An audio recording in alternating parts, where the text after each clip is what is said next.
Amis des générateurs de fonctions, bonsoir. Aujourd'hui, j'ai le plaisir de vous présenter le Filtech 3224S. Ça rigole pas. Et alors, qu'est-ce que c'est que cet appareil? C'est un générateur de fonctions arbitraires digitales, ce qui veut dire, on va dire en français un peu plus clair, que c'est un appareil électronique qui va être capable de générer des signaux périodiques de fréquence et d'amplitude réglables et aussi dont la forme d'onde est paramétrable. Sachant que cet appareil propose en standard les formes, je vais dire, classiques, sinusoïdales, triangulaires, carrées et j'en passe. Et surtout, c'est son côté arbitraire, offre la possibilité de définir vous-même les formes d'onde que vous voulez grâce à un logiciel fourni. C'est un appareil qui a attiré mon attention parce que il coûte pas cher, il coûte 70 € port compris chez Banggood. Et c'est un DDS, enfin je veux dire qu'on regarde sur papier ses performances, je trouvais qu'il y avait un rapport qualité-prix qui était relativement vraiment remarquable. Donc c'est pour ça que je l'ai commandé et que nous allons le découvrir. Alors regardons un petit peu ce qu'en soit. Donc dans un sac opaque comme d'habitude, on va recevoir un carton comme ça. Et à l'intérieur, qu'est-ce qu'il y a de beau?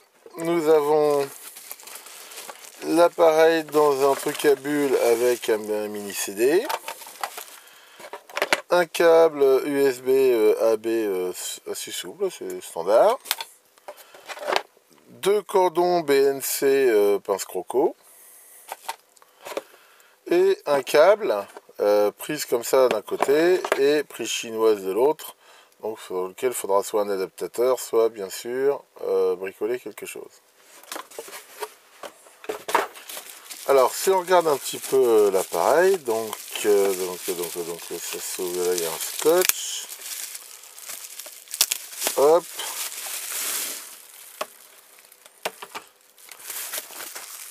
Et ici donc nous avons le software, hein, parce que c'est pour le driver. Bon, l'appareil en lui-même est très léger. Tout le poids est sur l'avant. Hein. De toute façon, bon, comme j'ai déjà regardé d'autres vidéos, je sais que tout tient dans une carte qui est devant. Donc là, il y a un interrupteur. Bon, c'est un peu cheap, mais bon, ça le fait. Ici, donc les différentes commandes. Ici, donc le bouton de commande. Les deux sorties des deux canaux. Ici, on a une entrée, donc parce que c'est quand il est en mode fréquence mètre externe. Et ici, nous avons deux sorties de synchro, hein, qui permettent justement de synchroniser un oscilloscope, par exemple, facilement. Donc une pour chaque voie, et ici l'entrée USB, et ici l'alimentation. Ce qui saute tout de suite aux yeux, hein, et on va en parler immédiatement, c'est qu'il n'y a pas de prise de terre. Et ça, on va voir que sur cet appareil, c'est pas forcément une bonne chose. Sinon, bon, le truc très classique, ici une béquille pour pouvoir le mettre éventuellement en mode incliné, et des pieds antidérapants. Bon, c'est plutôt pas trop mal comme système. Alors justement, si on l'ouvre un peu pour voir un peu ce qu'il y a dedans, ça s'ouvre très facilement ici avec les 4 vis qu'il y a ici. À l'intérieur, qu'est-ce qu'on va trouver?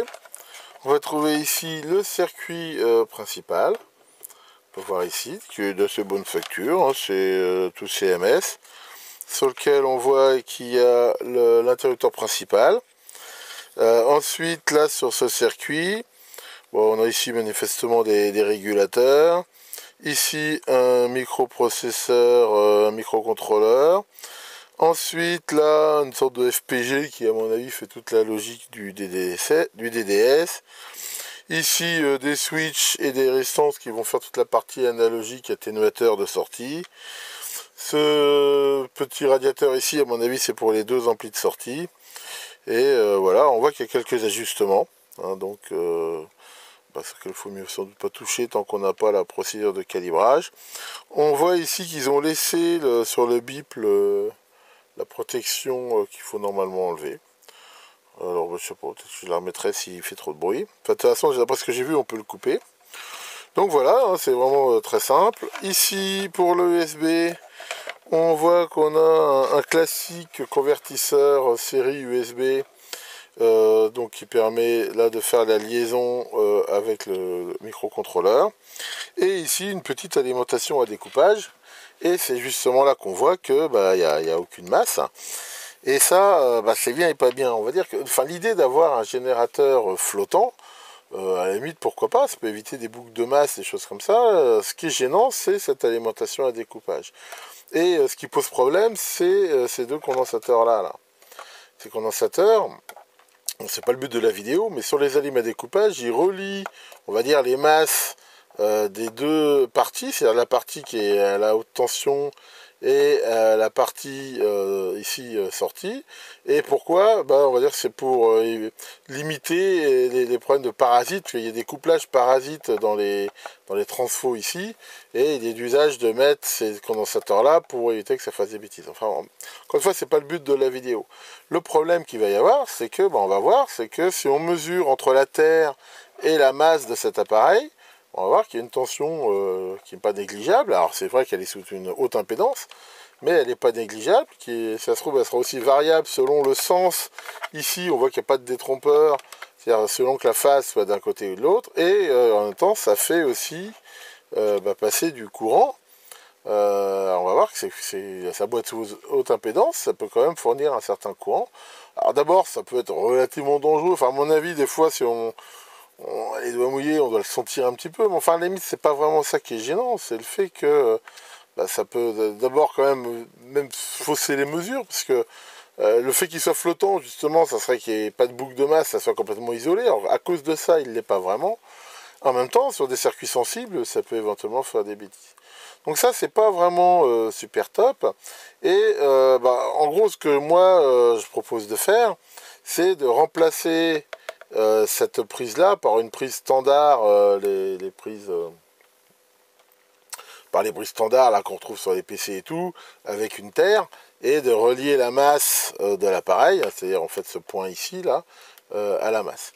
Donc le fait de faire ça, je pense que c'est une façon d'éviter le problème. Maintenant, c'est vrai que ça enlève le côté d'avoir un appareil flottant, et ça peut, pour le coup, dans certains cas, introduire des boucles de masse. Donc, sinon, la deuxième solution, d'ailleurs, on voit sur Internet des gars qui ont fait ça, c'est de remplacer cette alim-là par une vraie alim, on va dire linéaire, avec un vrai transfo d'isolation, et derrière des régulateurs genre 7805, ça sort du plus 12 moins 12, enfin, et donc des régulateurs comme ça, ou des LM317 ou équivalent, et ce qui permet à ce moment-là d'éviter ça. Donc voilà, bon, moi, dans ce qui me concerne, je pense que je vais faire de gêner, j'en ai déjà beaucoup, mais au pire, si je faisais une modif dans un premier temps, c'est que là, je mettrais en effet une embase à 3 broches standard, là, et je relierais la terre. On voit aussi que les sorties de synchro ne sont pas blindées. Bon, c'est pas forcément gênant, enfin, ça, à 24 MHz, ça doit commencer à faire des belles antennes. C'est pareil, ça serait plus intelligent de blinder, sans doute de blinder ça. Enfin voilà, sinon on voit que c'est pas si mauvais que ça, enfin au niveau de la qualité, enfin on voit aussi, comme je disais, que le machin il est plein de vide. Hein, j'ai branché l'appareil donc sur le secteur, et je branche le multimètre entre la terre et justement la masse ici de sortie. Donc là je suis en mode voltmètre alternatif, et on peut voir qu'on mesure une tension de 81 volts alternatif, ce qui est quand même une tension assez élevée, et qui peut potentiellement des fois faire des dommages sur des amplis ou des choses comme ça. Alors c'est vrai que si je les touche comme ça, moi je sens rien, mais ça n'empêche pas que c'est une tension, même si elle n'est pas dangereuse, elle est quand même assez élevée. Alors maintenant on va regarder en mode courant. Donc là on voit que ça sort quand même 4 mA. 4 mA, c'est pareil, enfin je veux dire c'est quelque chose de pas négligeable. Alors on va regarder si le fait d'inverser la phase et le neutre change quelque chose. Donc on voit que c'est pas lié au sens phase neutre, et ce qui est tout à fait logique, parce qu'en fait ce qui est considéré comme la masse quelque part du primaire, c'est après le pont dresseur. Donc de toute façon, là ici le sens ne joue pas. On voit aussi quelque chose qui est intéressant, c'est que si on regarde la fréquence de cette tension alternative, c'est pas de la HF, c'est le bon vieux 50 Hz. Enfin voilà, donc bref, on va pas y passer non plus la vie, parce que je veux dire, à la limite, c'est pas le plus important de ce générateur, mais par contre, c'est quand même quelque chose qui est potentiellement un petit peu, je trouve, gênant. Alors maintenant, on va le regarder un peu plus en détail. Au niveau de la face avant et de l'appareil, on va dire que c'est très très simple d'emploi. Donc ici, on voit qu'on met en route. On a un afficheur rétro-éclairé ici qui est très lisible, il n'y a pas de problème par rapport à ça. Ici, c'est très classique, voilà, on règle la fréquence et on voit que on peut changer ici la précision du réglage en changeant grâce à ces petites flèches sur quel digit on agit. Donc voilà, ça c'est quelque chose de très très classique. Alors on voit ici qu'il y a ce bip qui est assez fort, sachant que il y a une manip, hein, je crois qu'il faut démarrer avec je sais plus quoi enfoncer, enfin on peut le couper, on peut aussi éventuellement remettre, si on le trouve trop fort, le petit cache ici dessus, ce qui le rendra plus discret. Après ça c'est selon les goûts de chacun. Donc ici on retrouve le système, donc on a ici les deux sorties qu'on peut ou non mettre en route, et on voit aussi que en appuyant un coup dessus, c'est comme ça qu'on décide sur quelle sortie joue les réglages. Donc en haut on voit c'est M et ici c'est F. Donc voilà, après bah, là c'est très simple, hein, on va avoir le style de vie d'onde qu'on voit. Alors, on a ici un mode fréquence mètre, donc ça permet d'afficher la fréquence qui est mise ici en entrée. C'est pas un fréquence mètre qui a une grande sensibilité et qui monte pas très en fréquence. Ensuite, on voit que là, il y a certains systèmes. Bon, je mettrai la doc en lien, hein, il y a pas mal de trucs. Ça, c'est quand même quelque chose qui est intéressant. C'est qu'on peut faire suivre les deux fréquences. Alors ça, pour un petit appareil si peu cher, c'est quand même quelque chose de très intéressant. Parce que si on met, comme je vous l'ai montré dans ma série radio, par exemple, deux fréquences qui sont décalées de 455 kHz, par exemple, pour régler une fréquence intermédiaire ou des choses comme ça, c'est quand même quelque chose d'assez intéressant. On peut aussi sauvegarder, voilà, ici, un certain nombre de réglages. Donc là, c'est plutôt pas mal. Il y a aussi la possibilité de faire vobulateur. Donc ça, c'est pour voir éventuellement des filtres. Et c'est plutôt sympa. Ensuite, on voit qu'on peut régler l'amplitude, ici. Donc, voilà. Et de façon assez simple. Alors, jusqu'à 20 volts. Mais alors on va voir aussi, hein, c'est censé être des sorties 50 ohms, c'est 20 volts ici à vide. Et on va justement maintenant le brancher sur un oscillo et regarder un petit peu ce qu'il donne. Alors c'est parti. On va le brancher sur un oscillo, alors la question qui se pose c'est comment on va le brancher, parce qu'on va voir que ça peut quand même changer. Si je le branche bêtement avec un câble comme ça, avec des BNC à chaque bout, sur l'entrée de l'oscilloscope, je rappelle que l'entrée de l'oscilloscope a une impédance d'entrée très haute de 1 mégohm. Là, je l'ai branché donc avec un câble coaxial directement sur l'oscilloscope et on voit que j'ai une tension de sortie qui est quasiment bonne, hein, il me dit 19,9. Donc ici, c'est censé être du 20 volts crête-crête. Pour ça, c'est plutôt bon. Maintenant, encore une fois, mon câble ici, il n'est pas adapté. Alors c'est pareil, c'est pas vraiment le but de cette vidéo, parce que j'ai prévu d'en faire une sur le sujet. Mais ce qu'on peut voir par exemple, c'est que si on change pour avoir comme forme d'onde un signal carré par exemple, et que on monte un peu en fréquence, et on voit que j'ai le signal branché directement avec une BNC, mais sur l'entrée de l'oscilloscope 1 mégohm, on va mémoriser ce signal. Ici, qu'est-ce qu'on peut voir? C'est que quand je termine le câble par sa bonne impédance, on voit deux choses, c'est que l'amplitude est divisée par 2, ce qui est normal quelque part, hein, vu que ça fait un pont diviseur entre les 50 ohms du bout de câble et ici. Et donc si je multiplie ici l'amplitude par 2, on voit quand même que le signal, il n'a pas du tout la même forme. Il a, je dirais, des fronts qui sont beaucoup plus raides. Et ça, il faut vraiment s'y faire attention. Si on veut faire une mesure avec un câble coaxial, je veux dire, qui est bonne, hein, qui a quelque chose de performant et de fidèle, il faut impérativement que le câble coaxial soit terminé par son impédance caractéristique. Ce que je voulais dire, c'est que ici, pour faire ces mesures, on ne va pas les faire comme ça. Je vais brancher directement la sonde à la sortie de l'appareil, c'est-à-dire que les tensions et tout affichées seront celles, on va dire, en sortie haute impédance. Mais il faut vraiment s'en méfier hein, quand on utilise des câbles coaxiaux. Alors maintenant, d'un autre côté, ça c'est vraiment comme des phénomènes qui jouent surtout, on va dire, en HF, hein, ou enfin quand les fréquences commencent à devenir assez élevées. Et dans la mesure où se gêner, je veux dire, si on l'utilise en BF, c'est pas forcément très grave. Hein, mais bon, c'est quand même bon à savoir. Donc là, je vais remettre ici la sonde donc directement, voilà, à la sortie du générateur. par défaut, quand on le met en route, il donne donc ce signal de 1 kHz à 10 volts. Et on voit que, enfin, ce que dit l'oscilloscope, peu de choses près, c'est relativement accurate. Alors on va regarder justement jusqu'où il monte en fréquence. Donc allons-y gaiement. Donc ici, j'ai un signal de 100 kHz. Donc ici, on voit qu'il s'en sort plutôt bien. Et vers la sinus, elle a une bonne tronche, on va dire. Si on continue maintenant, ici, 1 MHz. Ici, on a toujours un signal assez intéressant. Ici, 10 MHz. On voit que là, l'amplitude commence à baisser un petit peu. Hein, on a 9,8. Et si on continue encore à monter la fréquence jusqu'à...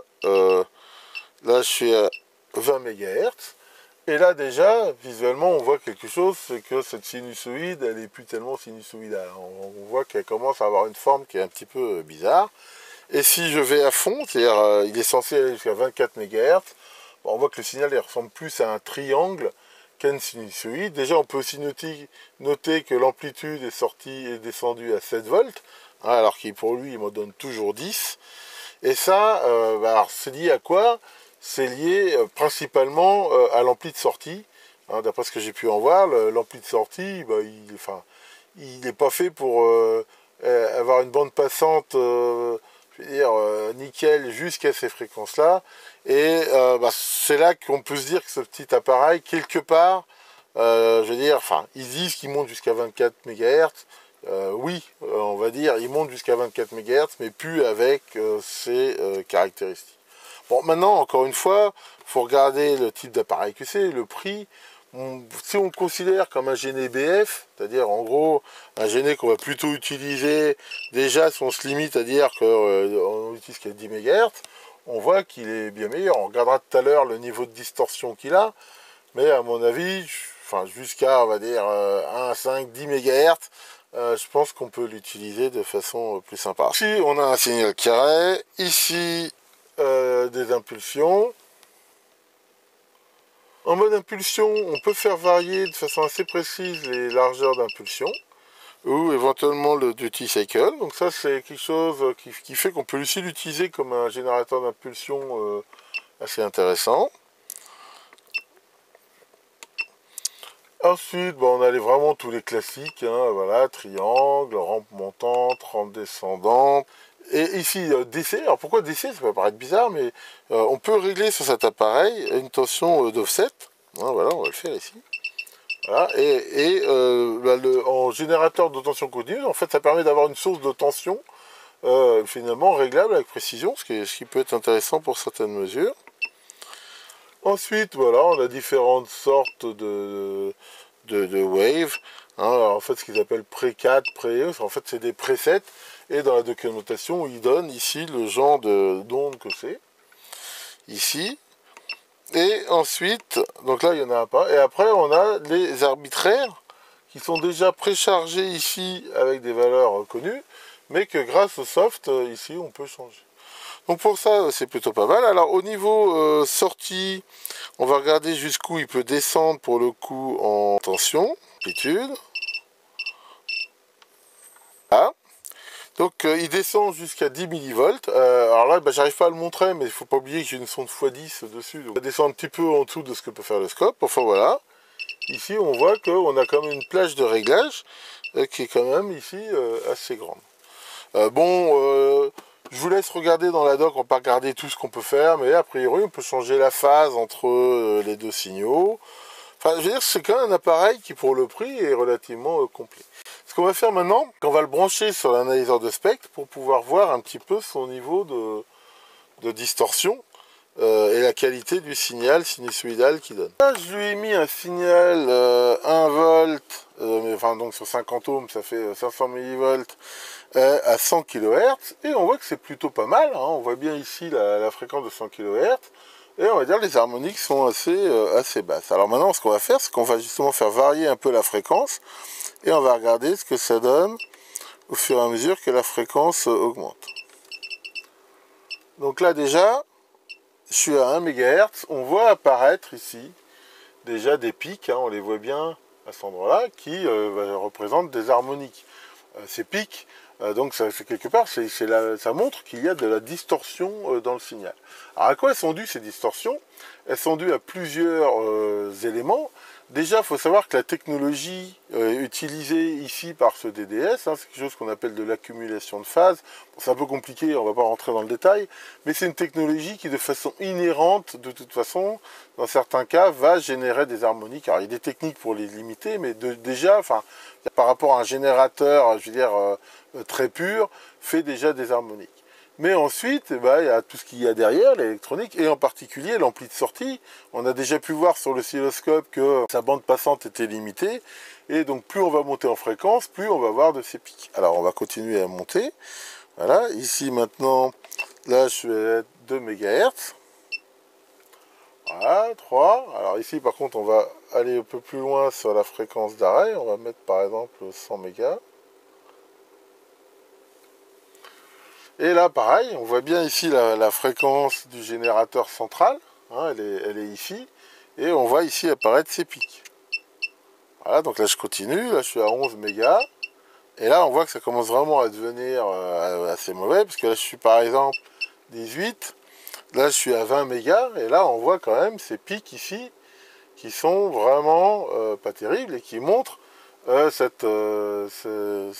niveau de distorsion. Ici on va à fond. Alors là, voilà, hein, ici je suis le signal de 24 mégas à fond.